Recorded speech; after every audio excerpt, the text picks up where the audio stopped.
మన మా టీవీలో టెలికాస్ట్ అవుతున్న మ్యాడ్ ఫర్ ఈచ్ అదర్ షోది రివ్యూ ఈ రోజు థర్డ్ ఎపిసోడ్ కోసం మనం మాట్లాడదాం. వీడియో స్కిప్ చేయకుండా లాస్ట్ వరకు చూడండి. నిన్నటి ఎపిసోడ్ లో సంధ్య బిట్రో కప్పులు అయితే ఎలిమినేషన్ నుంచి గెలిచారు ఒక టాస్క్ కంప్లీట్ చేశాక. ఇప్పుడు వాళ్ళకంటూ ఒక పవర్ ఇచ్చారు కాబట్టి ఆ పవర్ యూజ్ చేసుకొని కళ్యాణ్ రూమ్ అయితే వాళ్ళు తీసుకున్నారు. ఈ విషయంలో వాళ్ళిద్దరు అయితే చాలా ఫీల్ అయ్యారు. మేము టాస్క్ గెలిచే వచ్చాం కదా, మా దగ్గర నుంచి ఎలా తీసుకుంటారు రూమ్ అయితే ఇంకా బాయ్ చెప్పేసి నెక్స్ట్ టాస్క్ లో మనం కలుసుకుందాం అని చెప్పి వెళ్ళిపోతుంది. వాసంతి కళ్యాణ్ వాళ్ళైతే వాళ్ళ బట్టలు సర్దుకొని ఇంకా లివింగ్ హాల్ కి అయితే వచ్చేస్తున్నప్పుడు మాత్రం చాలా ఫీల్ అవుతుంది. ఇది ఎంతవరకు కరెక్ట్ అన్నట్టు. కళ్యాణ్ బయటకు వచ్చి చూస్తేపటికి ఇంకా సంజయ్ కపుల్ అయితే కనబడతారు. వాళ్ళతో కూడా సేమ్ డిస్కషన్ అయితే స్టార్ట్ అవుతుంది. ఇది టోటలీ అన్ఫేర్ అని. తర్వాత సోనియా సుబ్బు కూర్చొని అయితే మాట్లాడుకుంటారు. హరీష్ గారు జాకెట్ విషయంలో అందరు పర్సనల్స్ కోసం ఇలా డిస్కస్ చేయడం కరెక్ట్ కాదు అన్నట్టు అయితే మాట్లాడుకుంటారు. నాకు కూడా అది కరెక్ట్ అనిపించింది అబ్బా. అసలు అలా ఎలా డిస్కస్ చేస్తారు, ఎవరి పర్సనల్ లైఫ్ వాళ్ళది, ఎవరి లవ్ వాళ్ళు చూపించుకుంటారు. ఇతను ప్రతి ఒక్కరిని జడ్జ్ చేయడం కరెక్ట్ కాదని నాకు కూడా అనిపించింది. హరీష్ గారిదే తప్పని నాకు అనిపించింది. మరి మీరేమంటారో కమెంట్ బాక్స్ లో అయితే కమెంట్. తర్వాత కొన్ని 4-5 కపుల్స్ బయట కూర్చొని మాట్లాడుకుంటారు. అలా చిట్ చాట్ చేస్తున్న టైంలో అక్కడ కళ్యాణ్ ఎంటర్ అయ్యి ఇంకా తన ఎక్స్ప్లెనేషన్ తను ఇస్తాడు. ఇది టోటలీ అన్ఫేర్ కదా, అలా ఎలా తీసుకుంటారు అన్నట్టు.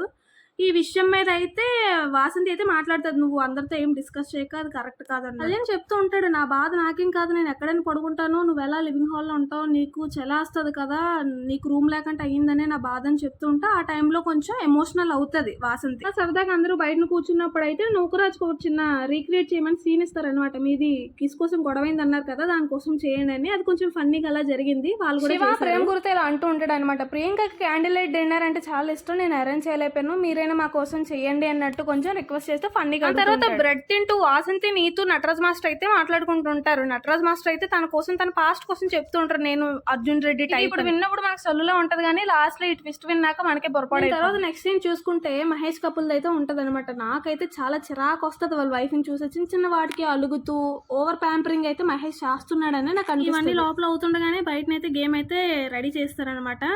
గేమ్ ఏంటంటే ఇంకొక బ్లాక్ తీసి దాని మీద ట్రూత్ ఆర్ డేర్ అని ఉంటుంది. ఆ ట్రూత్ వచ్చిన వాళ్ళు ట్రూత్ వేరే వాళ్ళతో అయినా చెప్పించవచ్చు, వాళ్ళైనా చెయ్యొచ్చు, డేర్ అయినా సేమ్ అంతే. ఇంకా టాస్క్ స్టార్ట్ అయిందంటే శ్రీముఖి వస్తుంది అనే విషయం మనకి తెలిసిందే. శ్రీముఖి రాగానే ఇంకా వాసంతికి అయితే ఇలా అడుగుతుంది అనమాట, నువ్వు చాలా ఎమోషనల్ అయ్యావు, అసలు రీజన్ ఏంటి అని. ఏం లేదు, నువ్వు వెళ్ళాక మాకు స్ట్రైక్ అయింది పాయింట్, మేము కూడా గేమ్ ఆడే వచ్చాం కదా, వాళ్ళు గేమ్ ఇప్పుడు గెలిచారని చెప్పి మాది వాళ్ళకి ఇవ్వడం కరెక్ట్ కాదు అనిపించింది అని అంటారు. శ్రీముఖి ఇలా అంటుంది, మీరు ఇంకా ఒక్క నైట్ కూడా ఇంకా లివింగ్ హాల్లో పడుకోలేదు, అప్పుడే ఇంత డిసిషన్స్ తీసుకొని ఇంత ఎమోషనల్ అయిపోతున్నారు, ఇలాంటివి చాలా ఉంటాయి 70 days, మరి ఇంకా ముందు ఎలా తట్టుకుంటారు అన్నట్టు అయితే అంటూ ఉంటారు శ్రీముఖి. సరే అని చెప్పి ఇంకా డిస్కషన్ తర్వాత ఇంకా టాస్క్ అయితే స్టార్ట్ అవుతుంది. ఫస్ట్ అయితే ఇంకా నూకరాజుని పిలుస్తారు శ్రీముఖి. నూకరాజు రాగానే ఒక బ్రిక్ చేస్తాడు, అందులో ట్రూత్ వస్తుంది. ఎవరికి అడుగుతాడు అనుకుంటాం కానీ ఆసియాకే అడుగుతాడు అనమాట. ఆసియా, మన లవ్ స్టార్టింగ్ లో నువ్వు చెప్పావు కదా, ఒకవేళ మా ఫ్యామిలీ నేను యాక్సెప్ట్ చేయకపోతే నేను వదిలేస్తాను అన్నట్టు. ఇప్పుడైతే మీ ఫ్యామిలీ కూడా నన్ను యాక్సెప్ట్ చేసింది కదా, ఒకవేళ ఇప్పటికి చేయకపోయింటే నువ్వు ఏం చేసేదానివి అని క్వశ్చన్ అయితే చాలా స్మార్ట్ గా ఆన్సర్ ఇచ్చిందనే నాకు అనిపించింది. నేను నిన్ను వదులుకోలేను, నా ఫ్యామిలీని వదులుకోలేను, నాకు నేను ఏదైనా చేసేసుకుంటాను అన్నట్టు ఇచ్చింది. అదొక పెద్ద ఎమోషనల్ డ్రామా లాగా అనిపించింది నాకైతే. నూకరాజుకి ఈ విషయం మీద క్లారిటీ ఉన్న తర్వాత కూడా ఈ క్వశ్చన్ అడిగాడంటే ఇదేదో సింపతి డ్రామాలా నాకు అనిపించింది. మరి మీకేమనిపించిందో కమెంట్ బాక్స్ లో తప్పకుండా కమెంట్ చేయండి. సోనియా అయితే వచ్చింది. సోనియా కూడా సేమ్ ట్రూత్ తీసుకుంది. అదైతే తను హరీష్ గారికి అయితే శ్రీముఖి క్వశ్చన్ అడిగింది, మీకు 9 couples లో ఎవరైనా ఫేక్ అనిపిస్తే వాళ్ళ పేరు చెప్పండి గానే చెప్పారు. అతను మాత్రం నూకరాజు కపుల్ అని అనిపిస్తుంది, ఎందుకంటే వాళ్ళు పాస్వర్డ్స్ ఇద్దరికి తెలియదంట. అదొక పాయింట్ అయితే. ఇంకా ఆ రోజు జాకెట్ కూడా ఇవ్వలేదు అన్నట్టు చెప్పారు. జాకెట్ విషయం నాకు కూడా నచ్చలేదు, అది పర్సనల్ విషయం. బట్ పాస్వర్డ్ విషయం మాత్రం అది నిజమే, ట్రాన్స్పరెన్సీ లేదని నాకు కూడా అనిపించింది. మరి మీ ఫీలింగ్ ఏంటి? హీట్ కాన్వర్జేషన్ జరిగిందని మనం చెప్పుకోవచ్చు. బట్ హరీష్ గారు తర్వాత ఎక్స్ప్లెనేషన్ ఇచ్చారు, నేను వీక్ అనవలసింది ఫేక్ అనేసి. దాని తర్వాత అంజలి గారు వచ్చారు, ఆవిడ ఒక బ్రిక్ తీశారు, అదేమో డేర్ వచ్చింది. ఆ డేర్ తీసుకెళ్లి కళ్యాణ్కి అయితే ఇచ్చి, శ్రీముఖి ఇచ్చిన డేర్ ఏంటి అంటే 9 couples లో ఫస్ట్ ఎవరు ఎలిమినేట్ అవ్వచ్చు చెప్పని కళ్యాణ్కి అడిగితే కళ్యాణ్ ఫస్టే చెప్పేశాడు అనమాట, సంధ్య బిట్రో అని. కొంచెం హీట్ కాన్వర్జేషన్ జరిగిందని చెప్పుకోవచ్చు. సంధ్య అయితే ఇంకా రియాక్ట్ అయింది, మేము స్వైప్ చేసుకున్నాం కదా రూమ్స్, అందుకని వీళ్ళు నన్ను టార్గెట్ చేస్తున్నారు అన్నట్టు. అదేం కాదు అని కళ్యాణ్ అయితే చెప్పాడు. శ్రీముఖి అంజలి అయితే ఇలా అన్నదనమాట, నువ్వే చేయొచ్చు కదా డేర్, తనకెందుకు ఇచ్చావని. నాకు చాయిస్ ఉంది కాబట్టి నేను యూస్ చేసుకున్నాను, లేకపోతే నేనే చేసేదాన్ని అని అయితే అన్న. తర్వాత నీతు వచ్చింది. నీతుకి డేర్ రావడం వల్ల ఆ డేర్ అయితే అంజలికి అయితే ఇచ్చింది. అంజలి తనతో ఎవరు గేమ్ ఆడాలో చూస్ చేసుకోవచ్చు కాబట్టి ఆసియాని చూస్ చేసుకుంది. ఆసియా ఈ గేమ్లో గెలిచింది. దాని తర్వాత మహేష్ వైఫ్ శాండ్రా అయితే వచ్చింది. ఆవిడ వెళ్ళి మళ్ళీ రీతునే సెలెక్ట్ చేసింది అనమాట. నీతోకి ఇచ్చిన డేర్ ఏంటంటే, నేను లాస్ట్ టైం మీ బాయ్ ఫ్రెండ్తో ఎప్పుడు బ్రేకప్ చెప్పాలనిపించింది అనే డేర్ అయితే ఇచ్చారు. కొంచెం సిల్లీగా ఫస్ట్లో చెప్పింది కానీ దాని తర్వాత సీరియస్గా అయితే థర్డ్ పర్సన్ అమ్మాయి వల్ల నేను బ్రేకప్ చెప్పాలనుకున్నాను. మా లవ్లో 7 years గ్యాప్ వచ్చింది అన్నాను కదా, అది కూడా ఒక అమ్మాయి వల్లే. 1.5 year తన లవ్లో ఉన్న తర్వాత కూడా వేరే అమ్మాయితో రూమ్లో కనబడ్డాడంట, అందుకు 7 years గ్యాప్ తీసుకున్నాంట. దాని తర్వాత కూడా అర్థం చేసుకోవడం చాలా సూపర్ అనే చెప్పాలి. భాను జాను కపుల్ కి అయితే డేర్ వచ్చింది, వాళ్ళిద్దరు క్యారెక్టర్ రీప్లేస్ చేసుకొని ఒక సీన్ రీక్రియేట్ చేయాలన్నమాట. చాలా బాగా చేసింది జాను అయితే. పిల్లలు ఎప్పుడు ప్లాన్ చేద్దాం చెప్పు, 33 years వచ్చేసింది నాకు, నా పిల్లలు 45 years వచ్చేటప్పటికి నాకు అంది రావాలి కదా, వాళ్ళ పెళ్ళిళ్ళు చూడాలి కదా, అది ఇదని కొంచెం ఫన్నీగా చేసింది.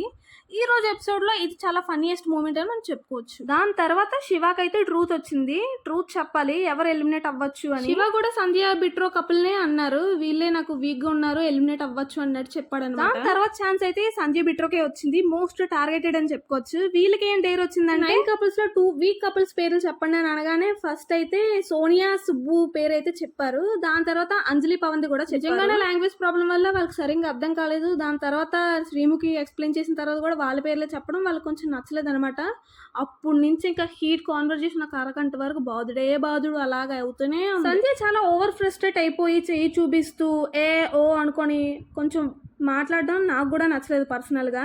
వీళ్ళు చాలా కామ్గా మాట్లాడుతున్నారు, మెల్లిగా మాట్లాడు, మంచిగా మాట్లాడు అని సుబ్బు వాళ్ళు చెప్తున్నా సరే అస్సలు ఆగట్లేదు. నేను ఇలానే మాట్లాడతాను, నేను ఎవరి కోసం మారను, నాకు డేర్ ఇచ్చారు నేను చెప్తున్నా అంతే, అంతవరకే అన్నట్టు అన్నది. ఇంకా హౌస్ మేట్స్ అందరూ అయితే చాలా షాక్ అయిపోయి ఏంట్రా బాబు ఈ కాన్వర్జేషన్ ఇంకా ఆగేటట్టు లేదనుకొని అనుకుంటున్నారు. ఇంకొంతమంది అయితే ఇంక కింద కూర్చుడిపోయారు, ఇది ఇంతలో ఆగేలా లేదు, మాకు కాల్ నొప్పులు గట్ట వస్తున్నాయని అయితే కింద కూడా కూర్చుడిపోయారు. ఫస్ట్ హీట్ కాన్వర్జేషన్ అయితే సోనియా సుబ్బుతో స్టార్ట్ అయింది, కానీ దాని తర్వాత అంజలి పవన్ కూడా ఏ మాత్రం తగ్గకుండా వాళ్ళు కూడా ఇచ్చే పడేశారని మనం చెప్పుకోవచ్చు. ఈ రోజు ఎపిసోడ్ లో అయితే నాకు సంజయ్ ఏ మాత్రం నచ్చలేదు. బిట్రో కామ్ గానే ఉంటున్నాడు కానీ సంజయ్ చాలా ఓవర్ రియాక్ట్ అయిపోయి అనుకొని చాలా గేర్గా మాట్లాడింది. తనే ఫస్ట్ వీక్ లో ఎలిమినేట్ అయిపోవచ్చు అని నాకైతే స్ట్రాంగ్ అనిపిస్తుంది. మరి మీరేమనుకుంటున్నారో కమెంట్ బాక్స్ లో కమెంట్ చేయండి. ఈ టాస్క్ అయితే ఈ రోజుతో కంప్లీట్ అయింది. కంప్లీట్ అయిపోయింది కాబట్టి శ్రీముఖి కూడా ఇంక వెళ్ళిపోయే సమయం వచ్చింది కాబట్టి నెక్స్ట్ టాస్క్ లో కలుసుకుందాం అని చెప్పి శ్రీముఖి అయితే హౌస్ నుంచి వెళ్ళిపోయింది. ఈ రోజు రివ్యూ మీకు ఎలా అనిపించిందో కమెంట్ బాక్స్ లో కమెంట్ చేయండి. డైలీ రివ్యూస్ కోసం మన ఛానల్ కూడా సబ్స్క్రైబ్ చేసుకోండి, లైక్ షేర్ కూడా చేయడం మర్చిపోవద్దు.